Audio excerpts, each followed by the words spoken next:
Right. So that's that is illumination and that is shading. Let's see some samples, right? The types of illumination models, right? Can you name the differences between these types of illumination models and the shading models? What are the components available in the model of the first one, second one, third one, and fourth one? And what are the models of shading that has been used in these two different images? Well, if you remember, I guess you remember, right? There are three components that we are using for calculating the illumination. There is just one technique, right? We actually learned Phong illumination model, right? Just one model, Phong illumination model. And there are a couple of other models as well, right? Which you can find typically when you are working with 3D computer design applications like Maya, 3D Studio Max, and so on, SolidWorks even. So here we are going to see the different components, right? The first one is ambient, right? Ambient component. And the second one is diffuse component. And the third one is specular component. So likewise, there were just three components, right? If you have an ambient light, then based on the ambient light, you are going to calculate the ambient component, ambient illumination. And if you have just point light, right, and then you can calculate the diffusion over the surface if you know the parameters of diffuse coefficients of the surface, and at the same time having just one point light, and based on the material sometimes we can calculate the specularity as well, right? So what do you need to calculate these things? To ambient, you need ambient coefficient of the material and the ambient light intensity. For diffusion and specularity, both you need the point light intensity. In addition, for the diffuse component, you need to get the diffusion coefficient, right? And also the angle of the light, the light beam and the surface normal. And when it comes to the the specularity, when you are calculating the specularity, you need additional two additional things. That is, the first one is specularity, right? The specular reflection coefficient, specularity, and also you need the wave angle, right? So wave angle will not be calculated or considered in the ambient coefficient and the diffuse coefficient, but it is being considered in the specular component. Right. So these are some examples, right? Having many different phenomena available within the same environment. As you can see, lighting and also shadows are there, and you can see the some specular effects, and it even use the material colors and so on. And this is just an image which shows a surface, and also you can find the surface normal, right? Surface here we actually can see a surface and also the perpendicular components which denotes the normals, and at the same time when it comes to a kind of a circular or maybe a spherical object, then you can find the normals are actually going away from the surface. And it's a bit difficult to calculate the surface normal when it comes to a very complex object. Now this kind of is a kind of a ripples of water bed, right? So the surface normals will be detected here and there or maybe randomly, but anyway not completely randomly. So based on the surface normal, we are going to calculate the color, and that really gives you the texture that is unique to, right? That is unique to the particular form of the object, right? For an example here, due to the different surface normal and also the allocated textures plus the colors and the lighting, you'll be able to see this one as kind of very kind of a very complex terrain, right? It can be either maybe surface of a geographic surface or maybe waterbed or whatever it is. There will be multiple different surface normals based on the angle of the surface. Right. So how do you calculate the surface normal? Now, surface normals can be calculated if you know the position of the vertices, right? You know that any 3D object can be modeled in terms of polygons. So polygon mean the surface of a polygon does not have any curvature, right? It's completely flat. And by combining multiple flat polygons, you can create kind of a curved surface. So in reality, these surfaces are not really curved. Why? Because they made by combining multiple flat surfaced polygons, right? So since the smaller unit that is a polygon having just flat surface, you can actually calculate a single normal for the whole polygon, right? So because of that, right, having the knowledge of the vertices of this polygon, we can actually calculate the normals, right? Anybody knows how to calculate the normal knowing the vertices? Anybody?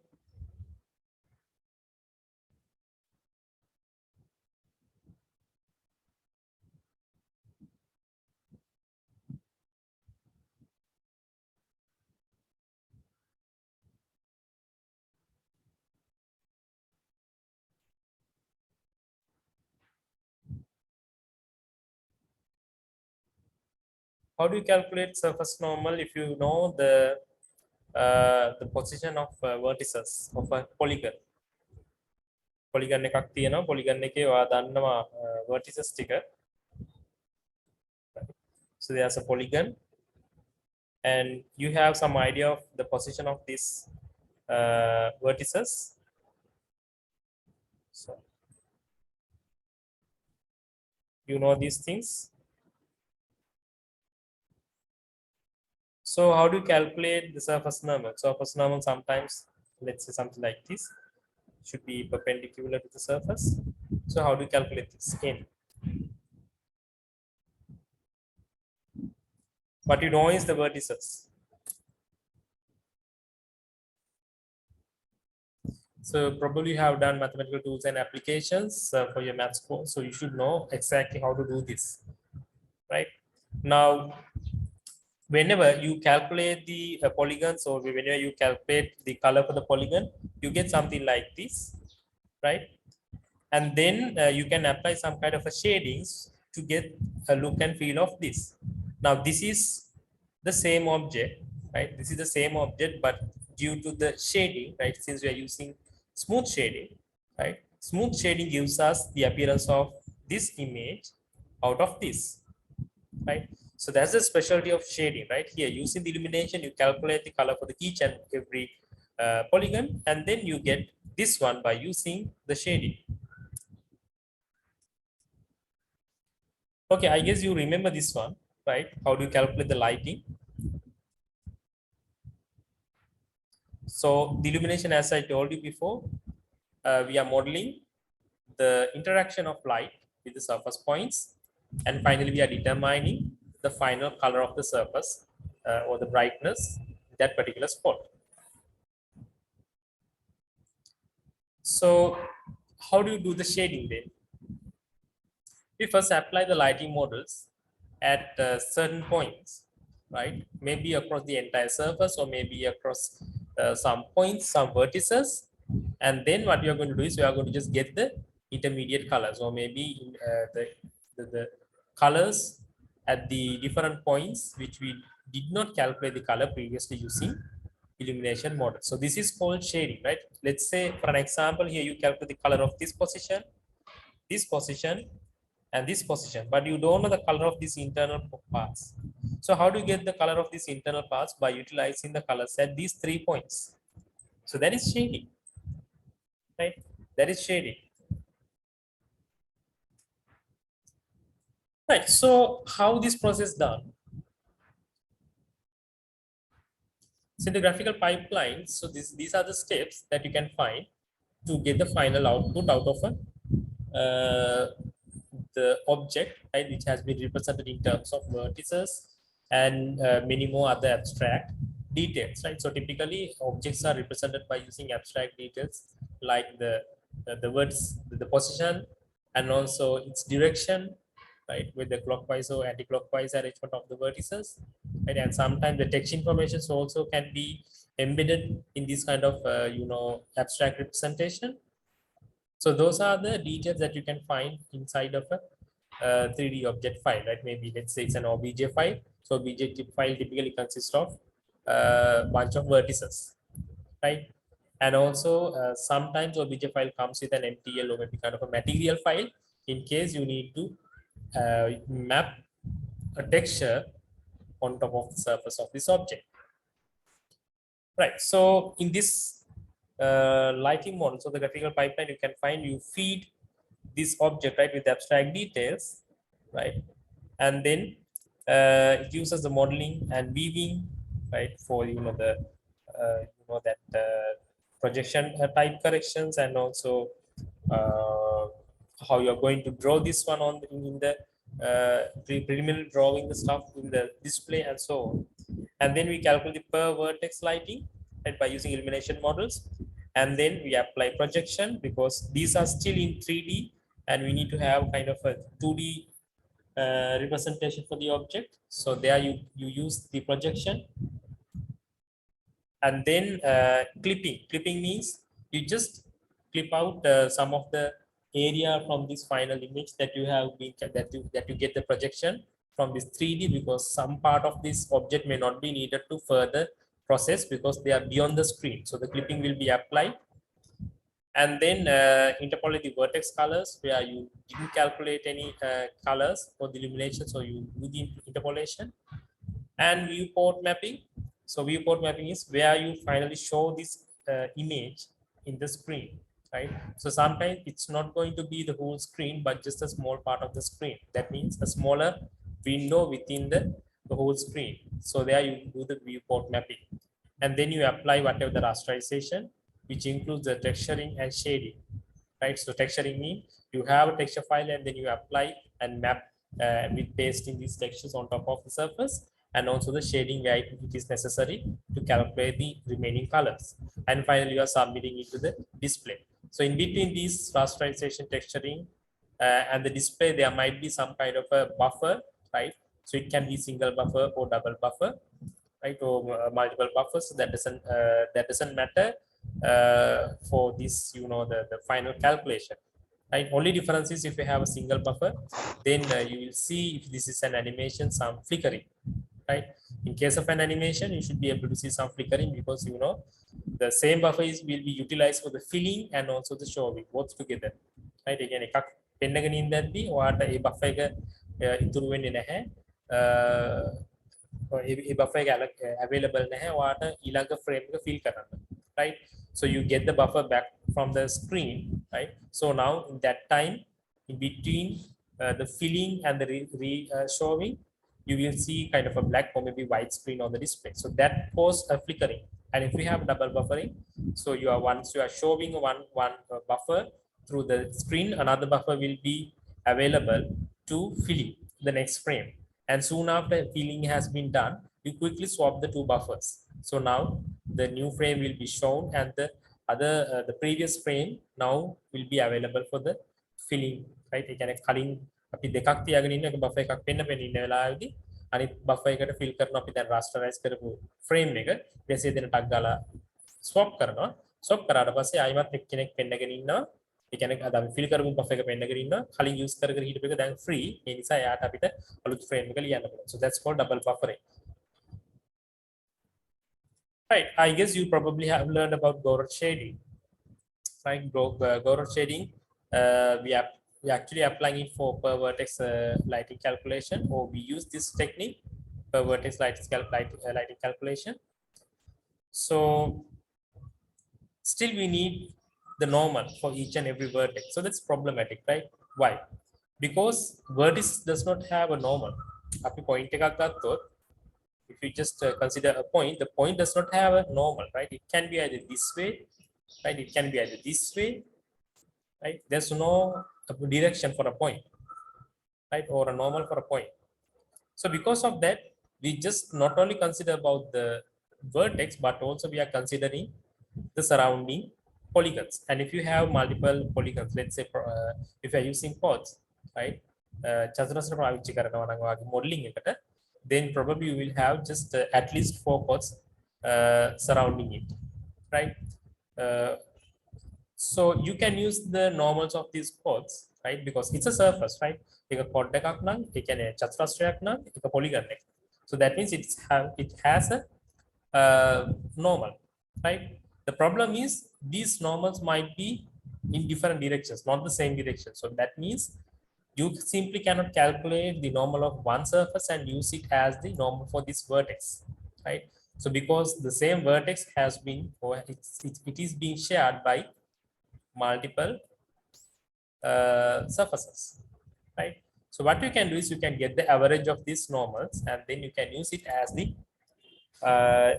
normal for the particular vertex, right? Now you have the normal. So if you have the normal, then you can actually calculate the color for that particular vertex, right? So that is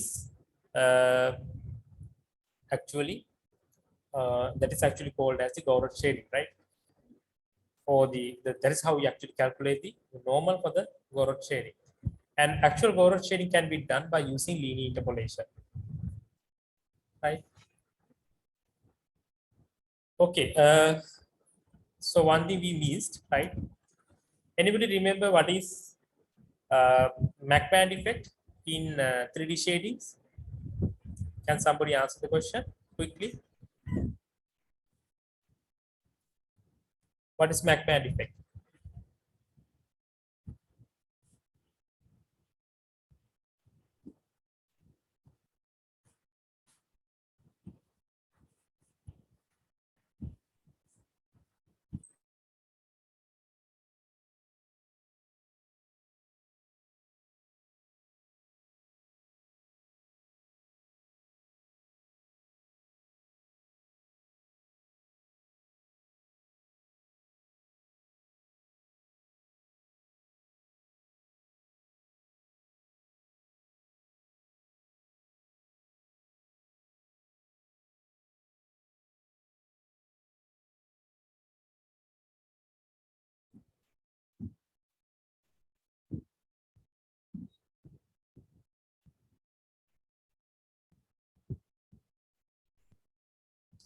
Can't you remember, or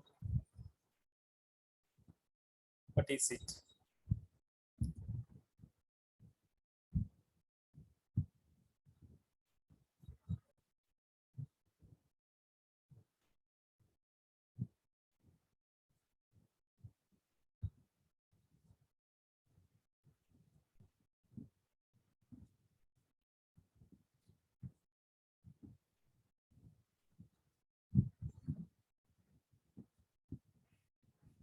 Well, Mach band effect is when you use kind of, the flat shading, right? It simply accentuates the boundaries between the two surfaces, right? A slight difference in the shadings will accentuate the boundary, right? So this boundary appeared as a different bands or multiple bands in the surface, which does not have actual bands, right? Or the edges. Surface surface surface polygons. So you are calculating the flat shading for the each and every surface. Flat shading means you just calculate the color of one point and then you are assigning the color of that point to the adjacent polygon, right? So there will be no interpolation, just one color for the whole area of the polygon. So if you have that, then definitely if you have just two surfaces adjacent to one another and also having just slightly different directions or slightly different normals, then they should be have just two different colors. So these two different colors simply accentuate the edge between these two surfaces. So you won't be able to see smoother surface, instead you will see kind of an accentuated edges. So these edges are not really there in the real objects, but it can be seen when once you just digitize the object or once you visualize it using a screen, right? So these are called Mach band effect, or the creating this kind of accentuated edges actually called Mach band effect. So Mach band effect typically happens due to the flat shading, right? So Gouraud shading is one of the technique which you can eliminate these Mach band effects because you are using linear interpolation, right? So if somebody asks, how do you compare and contrast between Gouraud shading and Phong shading? To do the comparisons, you should know the both.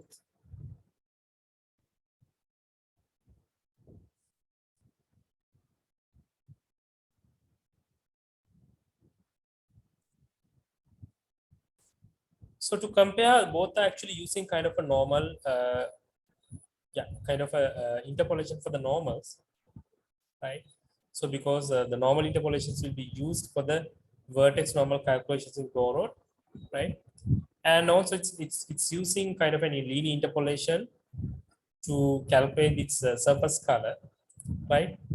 But in contrast, in Phong shading, it uses point-wise calculation. So that means it's calculate the color for each and every point, right? In Gouraud, you are calculating the color for just the vertices, and you use the linear interpolation to get the color in the middle of the surface.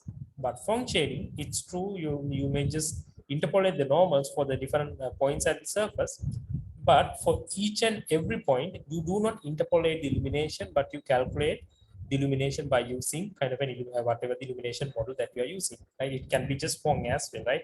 So Phong shading is different from the Phong illumination model, right?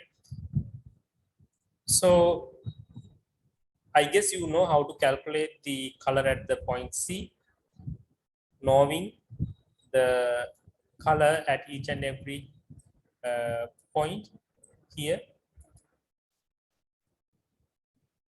But well, do you remember how to use the Gouraud shading?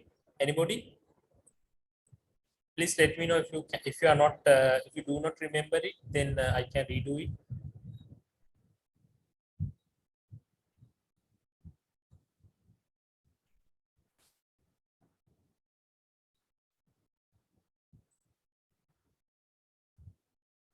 Well, students, please interact, right? If you have any concern, let me know, right? If I'm just too fast, let me know.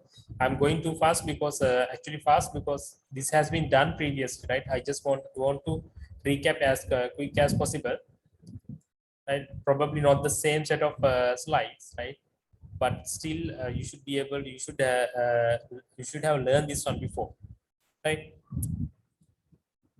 So this is a great chance to quickly recap the things that you have learned before, right? Or maybe otherwise I can simply avoid this one and directly go to the next lesson.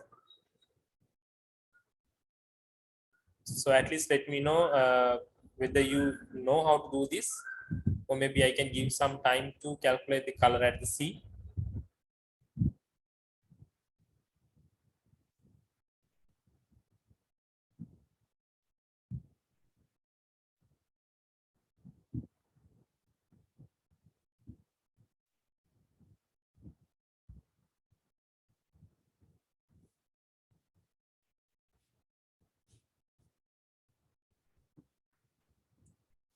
Okay, I assume that you know this one, right? And do this one at home, right? I will share the slides. This is a question, past paper questions, where you can just you need to calculate the illumination at certain points, knowing the surface normal, and also the surface direction, and also the other parameters. So in the Gouraud shading, you have to use linear interpolation, right? And if you don't know how to solve this one, you can use this equation. It's very simple, right? Knowing the colors, you can simply first of all do the first order linear interpolation to get the color over the edges, and then you know the color at any point of this edge. Now you can use this interpolated color, right, to do the second linear interpolation. This is all we actually can consider this one as bilinear interpolation, right? It's linear, but we are doing it twice, right? You do the linear interpolation over the points that you have already obtained by using linear interpolation. So that's going to be just bilinear interpolation. And in case of 3D, in case you have now typically you have all surfaces as a polygon. Because of that, it's just 2D. But anyway, we are going to use the trilinear interpolation as well in this course, right? I will explain, I will show where you need to use the trilinear interpolation. But so far here we can use bilinear interpolation to get the color of any point within the surface. Anyway, this linear interpolation helps us to get, very smooth shading, right? But there will be some problem, right? So which information that we are losing when you are going to use Gouraud shading? And how do you recover this information through the Phong illumination model? Any idea?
So this is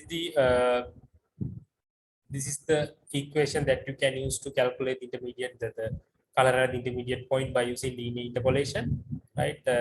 Anyway, you can find it by yourself. What is the difference between Gouraud shading and Phong shading, and what is absent in the Gouraud shading, and how it is compensated by the Phong shading, and so on.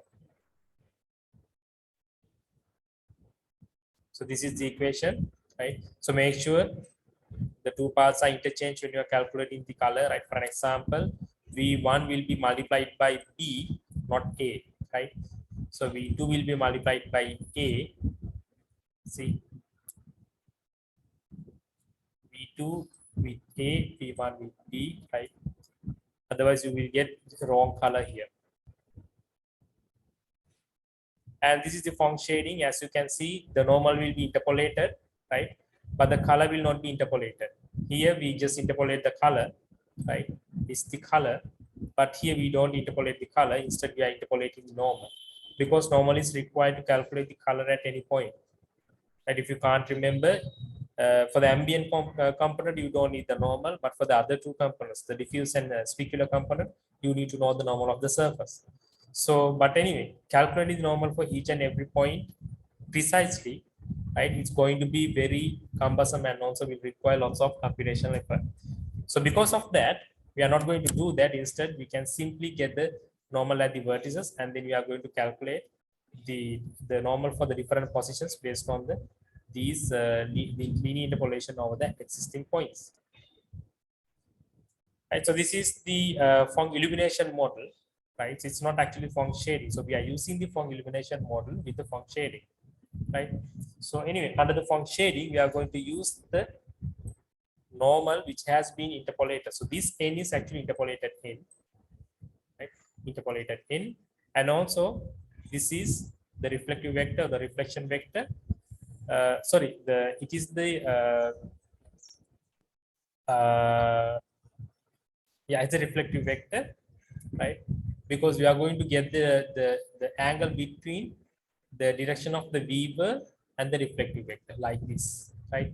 So from this one, you need to get the angle, right? Cos alpha.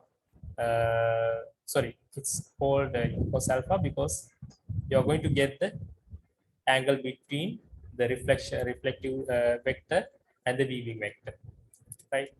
And if you cannot remember how to obtain this one, right, I think you should know this, right? If you don't know how to get this one, then try to formulate this, right? So this is the light vector, normal vector, right? Having the two, how do you get the reflection vector, right? So this is very easy vector problem, right? සමහරට දන්නවත් ඇති, right? Normal එක මෙහෙම තියෙනවා නම්, sorry, light, reflection, and this is your normal, right? So if you have L, if you have N, and how do you calculate the R? So that's your problem, right? So the R is this one, right? You get it in terms of the L and N, right? Make a හරියට කරොත් සාමාන්‍ය vectors වර්ධයිශික A level දැනුමෙන් මේක හදන්න පුළුවන්. Right. Now again you should be able to quickly split this equation into get the different components, right? Ambient component, and this portion is your diffuse component, and this portion is the specular component, right? And keep in mind here you have the coefficients, diffuse coefficients and specular coefficients. In addition to that, you should have this, the specularity as well, right? Specularity කියලා එකක් තියෙනවා. Specularity එක වෙනස් වෙන්න අර shininess එකේම නැත්තම් මේක කොච්චර specular effect එකක් එනවද කියන එක වෙනස් වෙනවා. Right, so how do you calculate the surface normal? It's very easy, right? If you know the vertices, then you can calculate the surface normal by applying the cross product, right? Not the dot product, but the cross product. First of all, you need to obtain the vectors by using the vertices. It's very easy, right? Why? If you know the two vertices, you subtract from one vertex from the other, then you get the vector for that direction. Points එකක් තියෙනවා නම් එක point එක අනිත් point එක අඩු කරපුවම ඔයාට මේ පැත්තට තියෙන vector එක හම්බ වෙනවා, right? So likewise, if you have just two vectors, then you can get the cross product of these two vectors in a certain direction, right? A particular direction, then you get the vector, the normal for that surface, right? The only problem is you should be careful of the direction, because for a surface there will be two normals, right? Sometimes it may not be a big difference for you, right? But those who have the experience of modeling, 3D modeling, and also let's say computer game creations, like development, game development with different CAD applications and also development of game engines, then you know the trouble of this surface, right? සමහරවිට දැකලා ඇති object එක හදනවා, object එක surfaces ඔක්කොම හොඳයි, එක surface එක තමයි පේන්නේ නැහැ, right?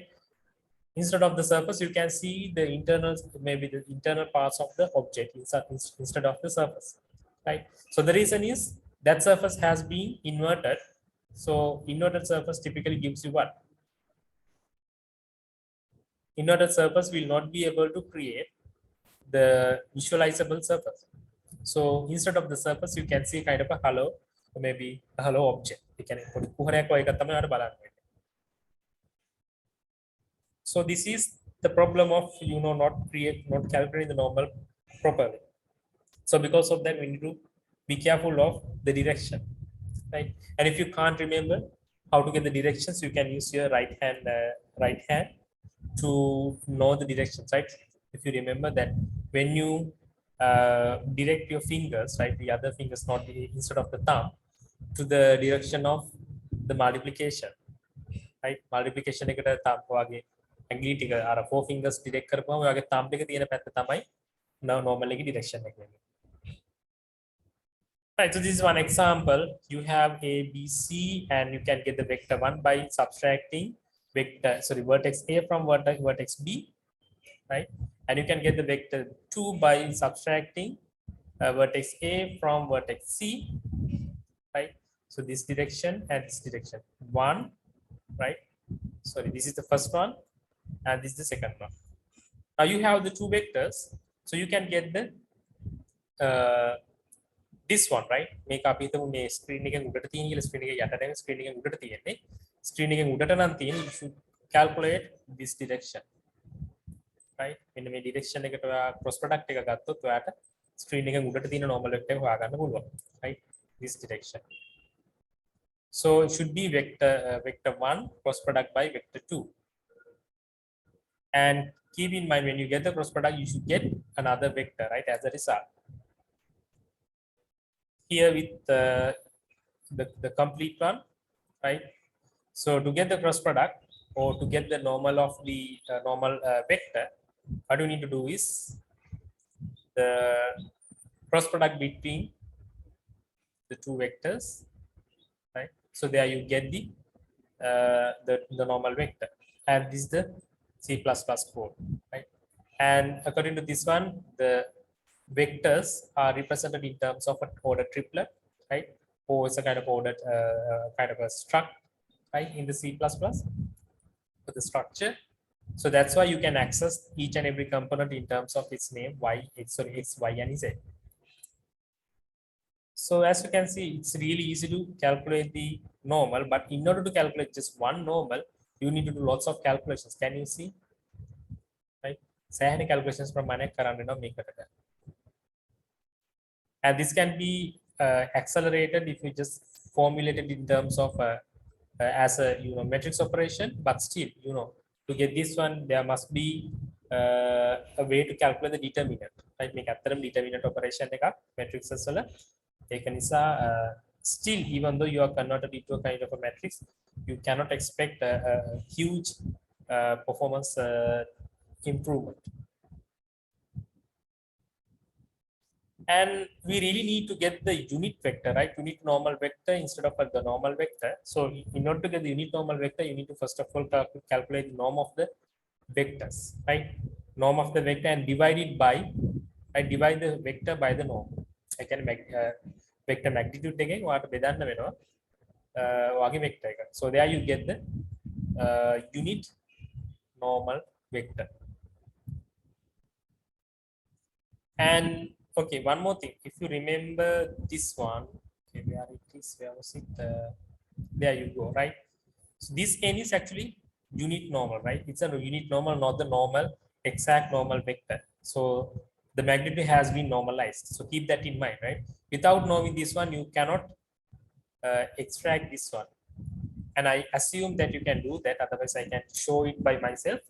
But since you are not interacting, I will keep it to you. So you can try it at home and then be prepared to answer these kind of questions anytime that you will be asked.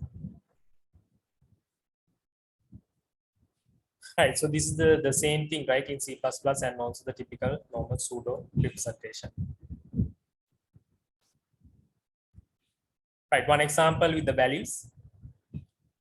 Not a big difference, right? Here you have the values. Now you can simply substitute these values to the vertices to get the vector directions. And once you have the vector directions or the vectors, then you can calculate the normal. And make sure to normalize it by using the magnitude. Right, then what? When you have the surface normal, right, then you can actually get the normal and then substitute to the equation of the Phong illumination model, right? Not the shading model, the Phong illumination model. And then you can use this n, and also the L, right? L can be calculated if you know the point that you are going to find the illumination plus the position of the light source. So that you can calculate the L. So you have the two vectors. By using the two vectors, you can calculate the reflection vector. Now you can substitute it here, right? So what about the other parameters, Ka, Kd, and also what about the alpha? So these values has to be given, right? If you are not given, then you cannot calculate the final answer. IP calculate karana hai, the material properties tika dane natta. And even if you are going to do this using OpenGL, so in OpenGL there is a way to give all these values, right? You can specify these values, so it will automatically calculate the illumination at each and every point.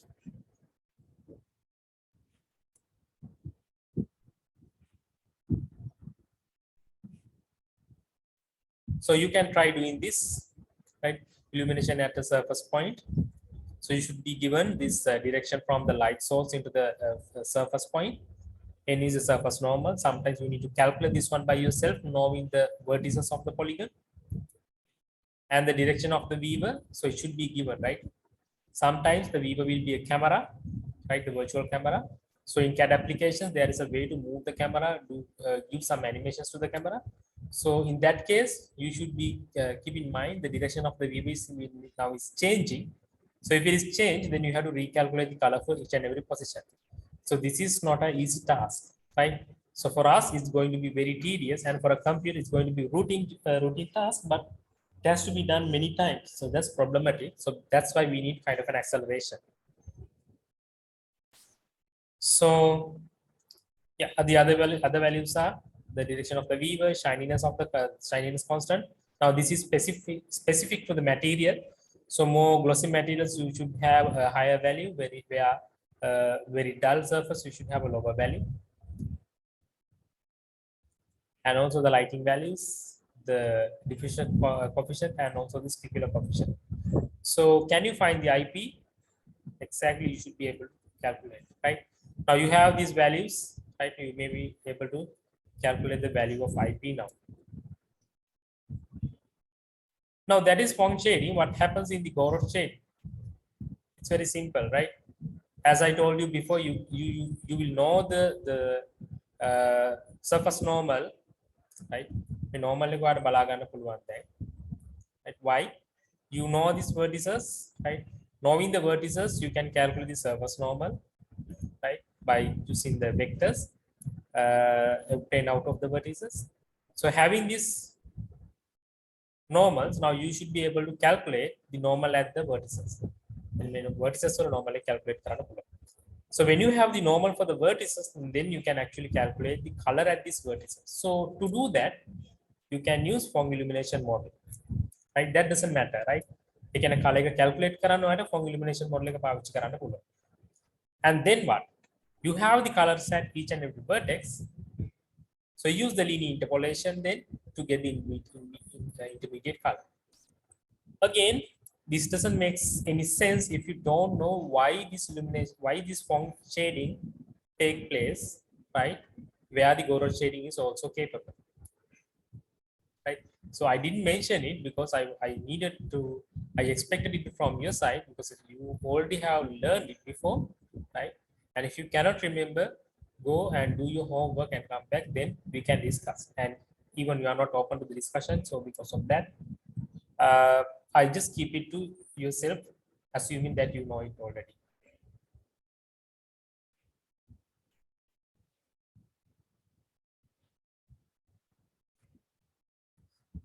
So this is an example, right? Not an example, it's a kind of a question. So try to obtain answers for this one.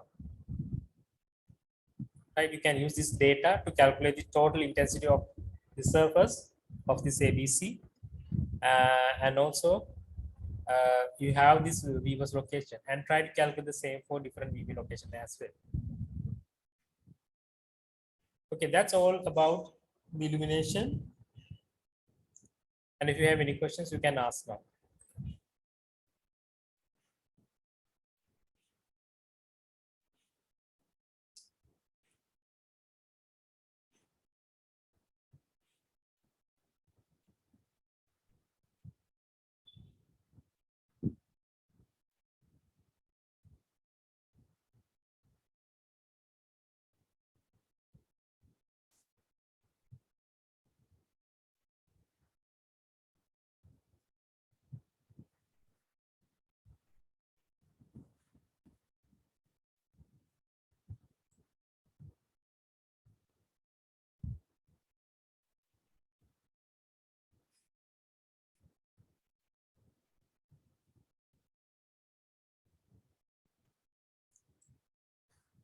So this is for the for further reading, right? So there are many different types of specular reflection.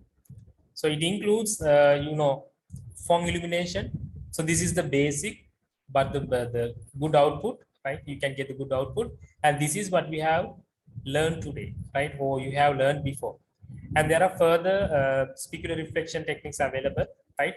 Cooked reflection. This is a kind of a Phong or optimized version of Phong illumination, right? Which handles the hardness of the object, right, or the surface, right? And those who are familiar with Maya, then they should know the Bling illumination, the Bling as shading, right? In the material properties of Maya object modeling toolset, you can find the Bling model, and not just the Bling, right? Phong is also there, right? You can just find the difference between the Phong illumination and the Bling, right? And there are other a bunch of reflection models like shading models like Lambert model and many more, right?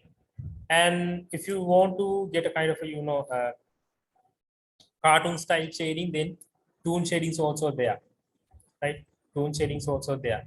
So just go through these things and just find the information about these three other types of the specular reflection, right? Phong you already know, and see how the Phong is optimized in the Cocteau model, and also Blink, right? Right, because in this one it's handling only the hardness, but the Blink you can even handle the softness as well. This one partly handle even in the form by using in terms of the specularity in the alpha, but this is way more it's better than the Phong illumination mode, right? I personally like using Blink instead of Phong in most of the case. And for the further reading, again the shadows, right? Now if you ever have used OpenGL does not support shadows by default, right? In case of OpenGL 1.0, you cannot actually create shadows by using the existing functions, right? But obviously you can fake shadows in OpenGL, or you can create one by yourself by using the existing functions available in the OpenGL, right? But it's really tedious unless you are creating a generic shadowing technique for the whole set of objects, right? Or whole world of the model that you are going to create within the OpenGL, right? Anyway, why do we need shadows? Because it's tremendously important in 3D images, and it's really supportive for us to create the realistic look and feel out of our simulated 3D world, right? සාමාන්‍ය shadows නැත්නම් අපිට feel වෙන්නේ නැහැ මේක real කියලා. So especially for AR applications, VR applications, shadows plays big role nowadays, right? Shadow එකක් කියන එක නැත්නම් shadow එකක් කියන්නේ සාමාන්‍ය visible environment එකේ තියෙන ලොකුම artifact එකක්. කියන්නේ artifact එක නැත්නම් ලොකුම feature එකක්, right? අපි සාමාන්‍යයෙන් real world එකේ ඉන්නකොට දැක්කොත් වෙන්නේ හැම එකක්ම මේ shadows නිසා තමයි අපිට ඒකේ angle එක, lighting direction එක සහ ඒකේ realistic ගතිය තේරෙන්නේ. So because of that, it really matters, even though the OpenGL 1.0 is not really supporting by default. So to calculate the shadows, we really need to know what type of light we have, and what is the distance between the light to the object, right? And how many light sources do we have, and so on. So texture of an image represented by variations across the surface, and the Gouraud and also Phong scenes are typically lack of shadows because they are not included in this shading technique, right? So we can use simple approach to paste shadows onto the scenes. As you can see how the things are getting very realistic when you add the shadows.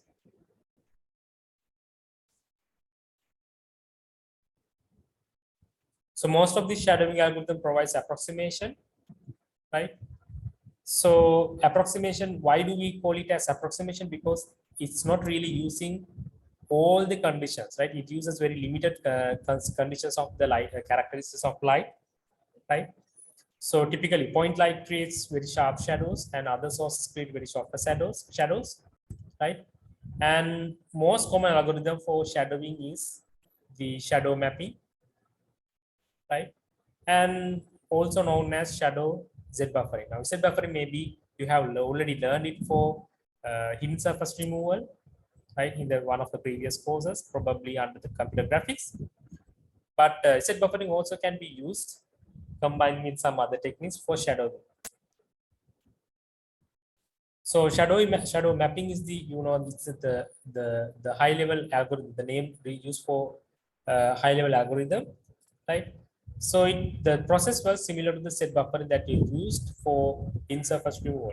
What it does, it simply traces the light from each and every light source, and if a pixel is occluded, then it's a shadow. It's very simple, right? Light එකක් එනවා, ඒ light එක ඔයා trace කරනවා. ඒ light එක මොකකින් හරි object එකකින් වැහිලා තියෙනවා නම් එතකොට ඒක පතිත වෙන දැන අනිවාර්යයෙන්ම shadow එකක්, right? Now it's getting more complex if you have multiple light sources. සාමාන්‍ය දැකලා ඇති cricket match එක ඔයගොල්ලෝ දැන් day and night cricket match එකක් බලනවා නම් එතකොට සාමාන්‍ය night time එකේදී lights හතරක් හරි පහක් හරි තියෙනවා, main lights හතරක් හරි පහක් හරි තියෙනවා pitch එකට.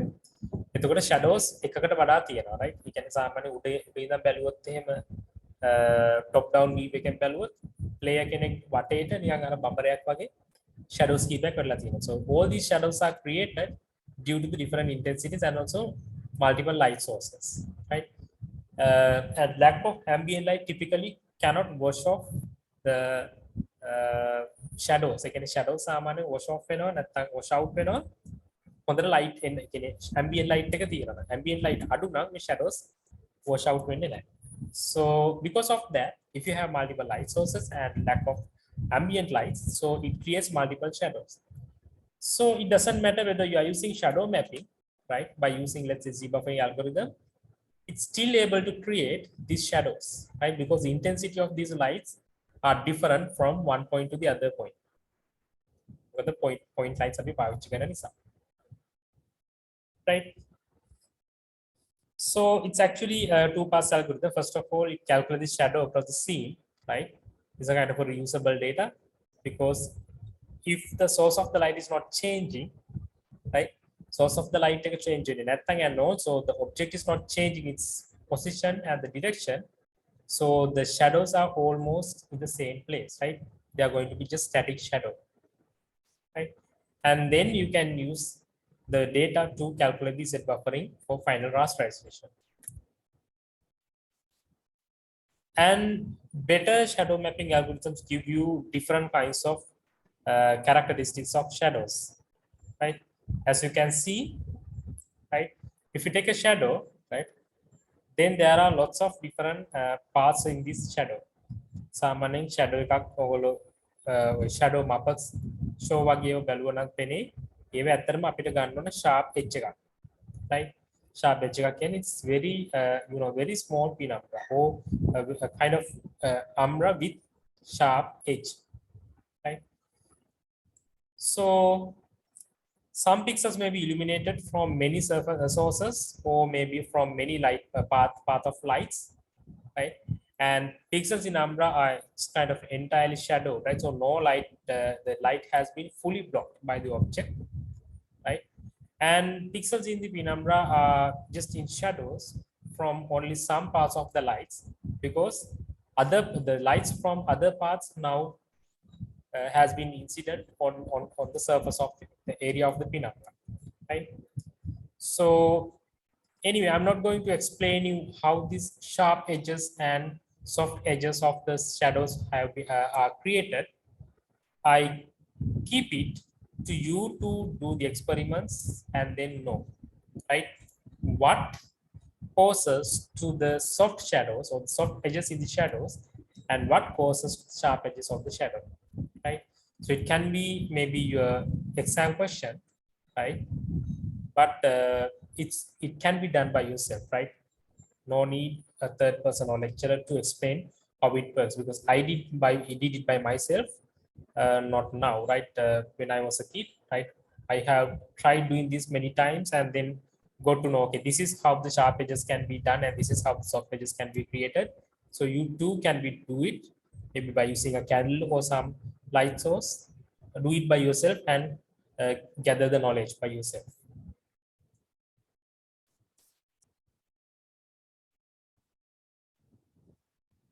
Right, so that's all for today. I think we have done almost everything that we need to cover, and I was expecting much more interactions from your side, but I found very less from your side. So because of that, anyway, it's up to you, right?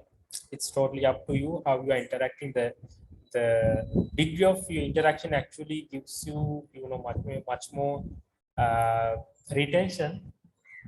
But anyway, I can't force through this medium, right? So. Any more questions? Not more, right? Any questions? At least just one question.